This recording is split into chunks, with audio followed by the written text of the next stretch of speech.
That's dope. Appreciate it. Are y'all listening to this man? Because it's not a lot like you. You know what I'm saying? And if that was to happen, right? Mm-hmm. What would have been like? Okay, I can't play. So, what would have been next for you? Did you have a second option, or was that your only option? It wasn't no second option. It was just my life was football. I'm gonna make it to the college. I'm gonna make it to the NFL. Outside of that, it was the streets. Yeah. You know, I would have been to the streets. You know, that's what that was going on around there. You know, that was the main thing to do. Gotta go today. What? Sir, you cannot. They can record all they want. So you need to go to your own lawyer. They can record all they want. They getting out today. Right, you hear that, everybody, right? So you need to get a report. Wait for the Call either aid or anything. Y'all gotta go today. The thing is, I gave you a place to stay, and you ain't have no place to stay. You know what I mean? But I pay, no. What's up with this? No. You all right, man? What? All right. You Get them. Double murder now faces a new charge. Wilson police added a second charge for attempted murder for Dante Chestnut, as he accused of shooting 4 people yesterday. You know, the thing about life is that you never really know what a person is going through. You never know the pressure of life, past demons or hidden struggles that might make somebody snap. And sometimes, the very people we celebrate as examples of growth and change can end up shocking us the most. Fam, in today's video, we talk about a man who seemed to have had it all together. A man who, from the outside looking in, was doing all the right things. He was pushing forward, creating opportunities, and even giving back to his community. Now, you'll later find out that this was someone who faced setbacks and used those same obstacles to build himself into what many saw as a role model. To his supporters, man, he represented hope, redemption, and even the possibility of a better tomorrow. But beneath that image, life was still testing him. Personal battles, broken dreams, and the everyday weight of responsibility were stacking up. And as we've seen time after time again, when the wrong buttons are pressed, even the strongest looking individual can find themselves on the edge. What happens in a moment can change lives forever. Today we're going to unpack this man's journey, the ups and the downs, the choices that shaped his path, and the turn of events that left people questioning everything they thought they knew about him. This isn't just about one man. It's about how fragile the line between progress and downfall really is. But before we go over this one, I want you guys to remember, I don't give you no angle. I just give you the story. So with that being said, make sure you like, comment, and subscribe. We'll jump right to it. Fam, today we're going to North Carolina, Wilson, which is a city in eastern North Carolina, about an hour east of Raleigh. It's the county seat of Wilson County, with a population of around 47,000 and 50,000 residents, known historically as the world's greatest tobacco market because of its big role in the tobacco industry. The median household income is around 47,000, lower than state average. Poverty rate, roughly around 20% of the residents live below the poverty line. Wilson has a crime rate above national average, particularly for the violent crime and poverty crime. Like many small mid-cities in North Carolina, it has struggled with issues tied to poverty, gangs, and drugs, but also has community programs trying to push back against violence. And that's where the local native Dante Chestnut come in. Now 39 years old, this is a man who grew up with his mom and grandmother. But at the age of 11, his mom had passed away, which you'll later hear him talk about. His best memories is with his grandmother and great-grandmother. Growing up, Dante was considered an athlete. That's all he knew. Football, basketball, and track. But unfortunately, things didn't go as planned. And then he found hope. After his god brother was shot and killed, he founded his first nonprofit, Al Wilson. According to him, they say he hoped to give young people better opportunities. In 2011, he was indicted for assaulting a police officer with his brother. But it seemed he took it to trial and he was found not guilty. In 2020, he ran for city councilman. And he go in depth about the things we just discussed. It was a 2-hour interview. I watched the entirety and managed to get 12 minutes of the important clips. Check it out. Right. Walking down Goldsboro Street, like 30 deep, on some Martin Luther King type vibe. Yeah. You had on your tie and all this. We was just had your signs. Like, we went hard for that run. Definitely. You know, that was a learning experience, though, for, to prepare for now. You know? Right. So, yeah. So, I appreciate y'all loyalty, too, and just going hard with me, because it's for us. Right. Right. But you say it's for us, and you are for the people. Right. Because you actually have a mentor group. our Wilson. Right. What made you get into that? Because you talked to me about your nonprofit organization for a while. What was that process? And tell them exactly what you have going on. With the our Wilson mentoring, you know, I went to school for sociology, and that was at St. Paul's College, and I had a mentoring program there. I was the youth director at the SYEP program for social service in Brunswick County in Virginia, and we had about 300 students, and I had like 6 counselors up under me, and you know, we made a difference there. And then I was feeling like, man, it's okay to do it here, but I want to move back it home to your own city and really make a difference in my city. So, you know, that's what happened with that. And that was my plan when I first moved back. But I seen what happened to my brother, and at the time I was hurt. Which one? CEO. Of course. I didn't know if you were talking about K-hyphen or because we done lost a lot of good people. Definitely. That's been around us.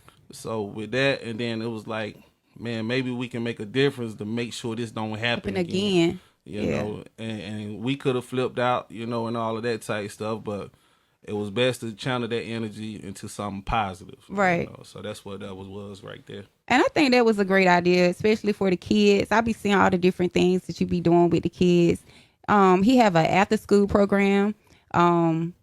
Kids just doing everything. You had different speakers coming in talking to them. I actually saw the mayor came. Yeah, the mayor support. You just had different people that come help you. Yeah. And it's good to have a team like that. Definitely, man. And like, we teach them how to change oil. I saw that. David Taylor, shout out to him, and shout out to David. He play a major part too. Yeah, man. Kia, Ebony, you know, Kwani, Skip. It's so many of them. I don't want to leave no names out. Right. You know, but teaching them boxing, teaching them wrestling, teaching them how to paint. You know, and it's just a blessing because them kids might be able to use them skills one day as they get older and be their own entrepreneur, you know? Right, because there's a lot of things that you might teach them that school might not. Right, and that was the goal, like teach them life skills. Right, you know? life skills, right. Survival, pretty much. I think that's dope. How was it for you growing up? For you to be so humble and you're so smart. Like how was that for you growing up? It was rough a little bit, you know, but you know, it was pretty good. You know, my grandmother raised me. My mother, she had passed, you know, and you know, my great grandmother, they was like hustlers. You know? Cause I remember you telling me stories about your grandmother, and you were like a reflection of her. Cause she used to do parties. Yeah. She used to take the kids to Emerald Point on buses and stuff like that. Yep. And then you followed in her footsteps. Yeah, that was a goal that I wanted to accomplish all the years. Like, she did it. I want to be able to do. I wanted to do it with her. She like, nah, I'm getting too old now. These kids getting rough. They different from back then, you know. So yeah, they are though. I made it my goal to really make it happen, man. And shout out to the rest of the team, and shout out to Mr. Ken Fortnite, you know, because he supported and you know, donated the help seeing about 20 kids to Emerald Point, man. So that was a blessing right there, you know. That's what's up. So yeah. And you have a book. Yeah, I have a book coming out. You talked about stepping on a nail. Oh yeah, when I was and doctors, they wanted to cut your foot off. Yeah, when I was around like 8 years old. What happened? When we was younger, you know, I was with the older guys, you know, so it was like, you know, that was running from the police. You know, and I ended up, I was just around them, and I jumped out of an abandoned house and stepped on a rusty nail, you know, and like I went to the hospital and my foot had turned gangrene, and then my mother, you know, they were talking about cutting my foot off, and my mother like, nah, you ain't cutting my baby foot off. I'm gonna take a chance with that, you know. So, you know, it was a blessing that she did. You know, she said that, so I'm happy. You know, especially at 8 years old. Yeah, man. I remember looking down at my foot and it was looking like neon green. You know, so that was a challenge right there. I'm glad she, you know, said no, because I wouldn't have been able to play football. Right. We're talking about your mom. She passed away when you were 11. Yeah, around the age. How did that affect you, especially being 11? Because I lost my brother when I was 11, and it, you know, it affected me for a long time. How was the effect for you? It was hurtful. You know, at the time it happened, like my aunt and my big brother, you know, they had knew already that it had happened, but they ain't really know how to tell me. So she told my brother Bootsy to tell me. And when I woke up, he was like, yo, let me talk to you. He was like, man, your mom had passed last night, you know, but I need you to be strong for the family. You know, if they see you cry, they gonna be crying, you know, so I need you to be strong. So I'm guessing it was probably a lot of pressure on you because you had to act tough, but it hurt. Yeah, you know, right then I was tough, but I ran to my room and he like, man, I got you, man. Like, hold your head up. Like, you gotta just make her proud. You know, everything that you do, you know, with the basketball, the football, you just gotta go harder and just make her proud and look down on you. You know, that's how everything gonna be okay. You know, so I took his advice and it helped me out a lot. You know, shout out to him. And too. I was about to get into your sports. You played football, yeah, or you played all sports. I played all sports: football, basketball, ran track. I played soccer too, and I coached basketball at high school. And you also have a league in Wilson right now. Yeah, semi-pro football. So it kept going. Yeah, you know, that was against the fight game when I was playing at Hunt. You know, that was around like 2003. But I had went to the hospital and the doctor said you won't be able to play no more. So if that was to happen, right? Mm-hmm. What would have been like? Okay, I can't play. So what would have been next for you? Did you have a second option, or was that your only option? It wasn't no second option. It was just my life was football. I'm gonna make it to the college. I'm gonna make it to the NFL. Outside of that, it was the streets. Yeah. You know, I would have been to the streets. You know, that's what that was going on around there. You know, that was the main thing to do. What you see in poverty, you know, that's what's around you. You know, so I probably would have chose that route. Okay.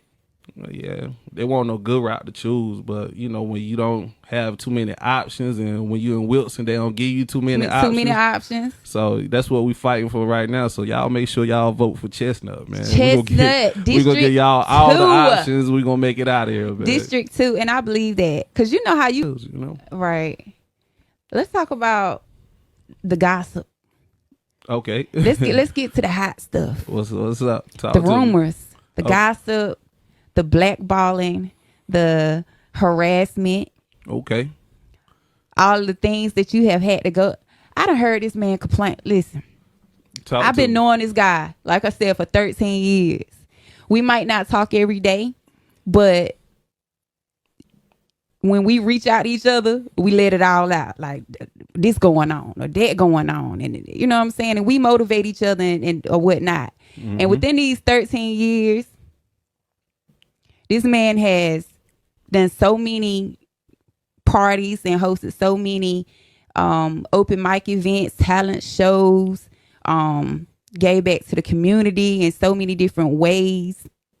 And the police always find a way to try to stop what you got going on. Let's talk about it. Let's talk about it. We actually had an audio recording. Did you send it over?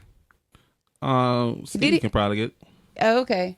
All right. Well, it's so many different audios that you recorded that I'm glad that you did record. With the police blackballing you, like stopping you from doing events, contacting different owners of establishments, right. Telling them not to let you have events there. Right. Let everyone know, like, exactly, because I'm sure it's a lot of other promoters that might be tuning in, like, that happened to me too. Yeah, man. So how was that for you? For it, man. With that, you know, it was a problem. You know, it been a problem probably about 15 plus years, man.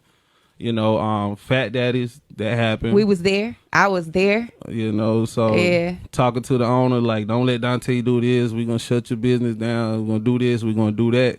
And then the owner come back and tell me, like, Dante, they talking about this. They talking about that. You know what I mean? Or the ALE man talking about this or that. You know, so I'm out here like, man, it is what it is. But what do you think it was a specific reason? What's the reason behind it?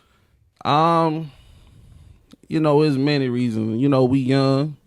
You know, we doing what we doing. And a lot of times we booking the police officers, you know what I mean, to protect everybody, you know, but a lot of times it be messing up money. Exactly, because I listened to one of the audios. Mm-hmm.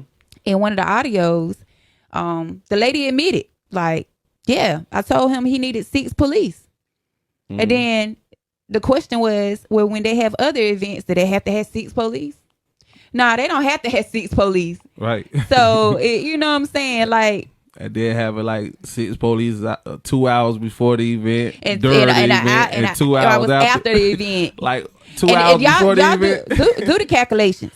That's right? extortion, man. As a promoter, you know what I'm saying? If you really promoted a party and actually invested and didn't get booked for an event, that's why I just start doing bookings. Like, just book me. I really save me the headache. Man. You know what I'm saying? But it shouldn't be like that because that's your business, though. Right. You feel what I'm saying? But if you're a real promoter and you know what you have to invest in to even have an event, if you have to pay for the building, if you have to pay for the DJ, if you have to pay for the person that's actually taking the money at the door, if you have to pay for even the extra little security there, you done spent over a couple bands or a band or two before you ain't made no money, right? Right. So you calculate 6 police times $250 an hour, or $150 an hour, or $100 an hour, however much an hour. But and they're there for like 6 hours. But 4 hours extra because it's 2 hours before and 2 hours after and plus during. 4 hours doing the club. So that's like 8 hours. Yeah. So 8 times 6. Man, it's a lot Do the of money, calculations. man. You know what I mean? It's a lot That's of like money. $4,000 on police. You haven't. You done spent 5 bands and you haven't made any money yet. That's extortion. That is extortion. That is ridiculous, especially if it's not called for every event. Right. And then, with that particular situation, I'm here like, yo, did y'all have that for the Grease concert? No, we didn't have it. That's what I listened to. And I'm like, and she stuttered a little bit. She's like, nah. Well, we never had any trouble. Well, they the ones that called me, said they had problems with you. I said, dang, they got problems with me. So, hey, it is what it is. We used to it, man. Like, used to it, man. So just keep it moving, But there's really like a lawsuit. It is, but you had problems with the law before, and do you think that that's a reason why? And not saying that he had problems with the law, like he's a bad guy, but he just had an encounter with the police. Like the police took you to court, for a situation, saying I look like I got a warrant, right? And right you in front of my house, and then they harassed Foot. Yeah, like yo, you look like you got a warrant, and then like. I was like, man, we give out tours to the community. We feed the homeless. And I looked him dead in his eyes, and he pushed me and said, F you. And then I was like, boy, I can't hit him now. You know what I mean? But I got a freedom of speech, man. F you too. You know what I mean? Pushed me again, grabbed my brother by the head, and threw his head to the car. So with that right there, we got into a little scuffle, and that happened. And that was, and I think that would have been anybody's reaction. That's my brother. I'm going to stand up for him regardless. If they standing up for the officers, I'm going to stand up for my brother. Yeah. That's just how we were raised. You know what I mean? Don't put your hands on my brother. He ain't do nothing. Don't put your hands on me, Right. Yeah. So I think that's anybody reaction would have been like that way. Don't put your hand on the other officer. Don't, you know what I mean? Like, it's respect, man. And then when we went to court, that's what the judge asked. And you beat the charge. Yeah, it was not guilty. I wasn't guilty anyway. That was in front of my house. It's okay. Let's just make that clear. He was not guilty for those charges. You know what I'm saying? Because he is running for city councilman. So we're not trying to put it out there like, oh, he used to do. No, he had a reason, and he was found not guilty in that situation. And I think that was like 2011. Yeah, but I just think that was like a great moment. Like, what? Yeah. Against the police, not guilty? Like, that was major. But no, that ain't nothing to brag about. It's not nothing to brag about, but I'm know? saying like someone that was right finally got their own justice, right? And didn't, you know what I'm saying? Right, because they pushed me and said F me, you know what I mean, in front of my own house. So, it's just standing up for what you believe in, man. You know what I mean? If anybody else going on out there, that got some of those same stories, go file a complaint. Yeah. You know what I mean? That's what we running for. You know what I mean? To stand up for our whole community. You know what I mean? If you doing wrong, you doing wrong. You know what I mean? But you out there doing, and then you black too. You feel what I'm saying? So you got an advantage on you. They gonna look at you like how you look like you got a warrant. That's what happened in court. Like, so the judge said, ma'am, how you look like you got a warrant? So she was like, you might be African American, how you dress or whatever. And the judge like, not guilty, Now, I know that was a lot, fam, but imagine going through 2 hours of this interview to bring you guys the best clips in 18 minutes. Now, each and every last one of those clips you just saw from that 2-hour interview was important to this story. Now, it's crazy that he speak on going about things the right way, like making a complaint and standing up for what's right, being in front of your home. Just 5 years later, in September of 2025, he did the complete opposite. It seems that Dante ran out property and one of his tenants has been struggling to pay the rent. September 15, 2025, at around 2 p.m., Dante decided to go to his home located on the 900 block of Washington Street in Wilson, North Carolina. There he was met by a mom and her son, 44-year-old Natasha Sutton and 21-year-old Avante Pender. As mentioned, Dante, now 39 years old, went to the home to record, demanding the residents to vacate. And as mentioned, this was streamed on Facebook Live.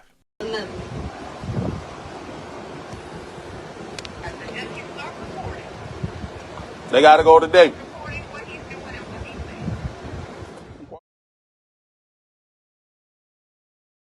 Sir, you cannot. They can record all they want. So you need to go to your own lawyer. They can record all they want. They getting out today. Right, you hear that, Miss Buddy, right? So you need to get a report. Wait for the police to come. Okay. Okay, you can give me a call back. Thank you. You're welcome. We got to start packing stuff up today, man. I know you just have my home. I don't give a damn about your love.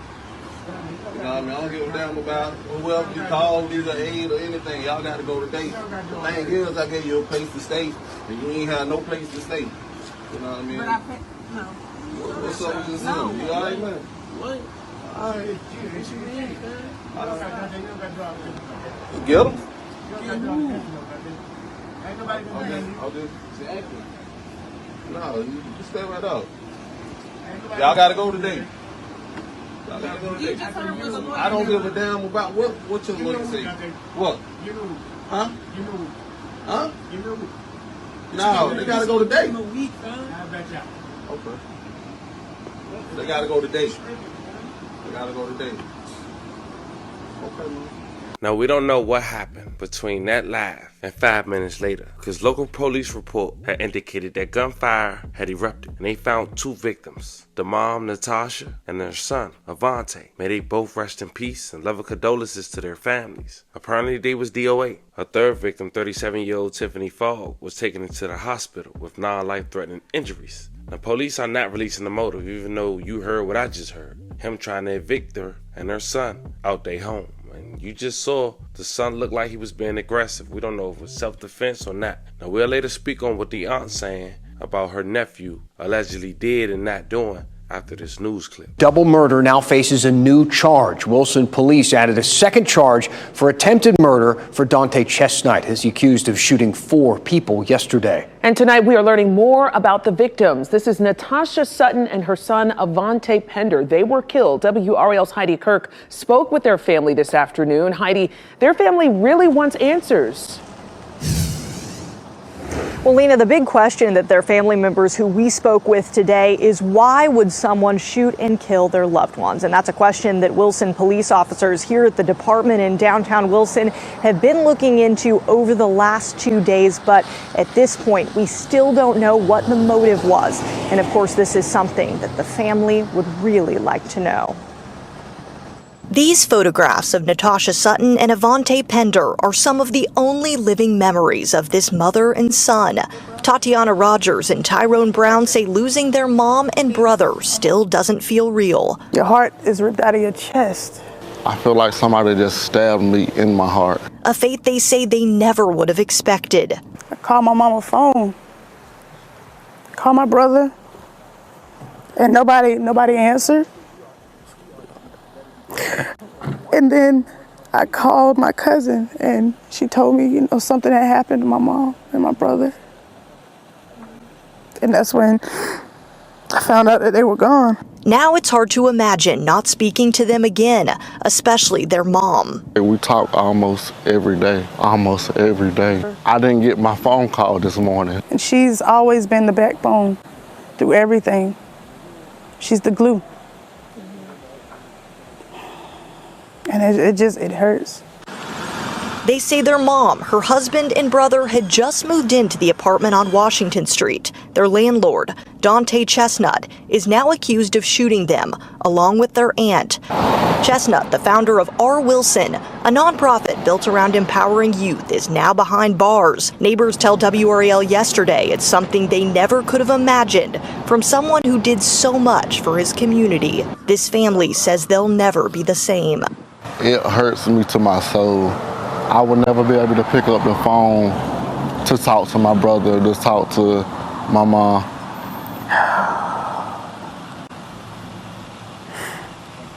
I'm truly just lost for words. Now they're looking ahead for answers as to why. Now, Chestnut was in court today in Wilson County. He was given no bond and is still in custody. He'll be back in court on September 30th.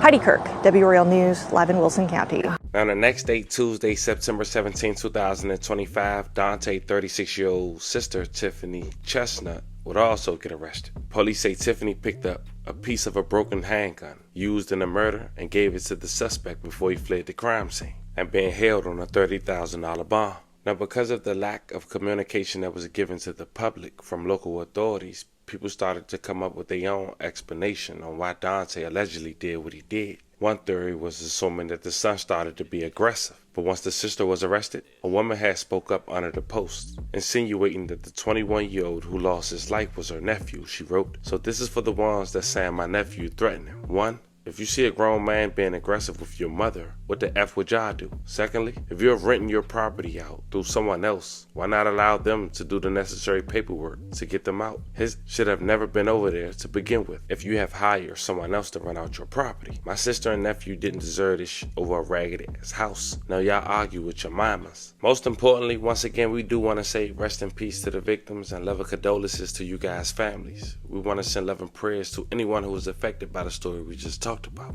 At the end of the day, to say 2 people lost their lives and almost 3 over unpaid rent is ludicrous. The story is a reminder that you never really know what someone is carrying behind that smile, the speeches, or the reputation. You can see the good, the progress, the community work, but all it takes is one moment, one decision for everything to flip upside down. And while the headlines might focus on the tragedy, the real reason here is about how fragile the line really is. From role model to cautionary tale, from hero to headline. It can all happen in the blink of an eye. So remember, fam, please protect your peace, protect your energy, and don't ever assume that because someone looks like they got it all figured out, that the battle inside isn't still raging. Because sometimes it's the ones we least expect who end up shocking us the most. Let me know how you guys feel about this one. This was the story of a man who was considered a community leader, was on the local news just 4 days prior for an up-and-coming hometown hero episode, only to allegedly gun down a mom and her son for unpaid rent trying to evict them. Let me know how you guys feel about this one in the comments. Don't forget to like and subscribe, and till then, I'll catch you guys on the next one.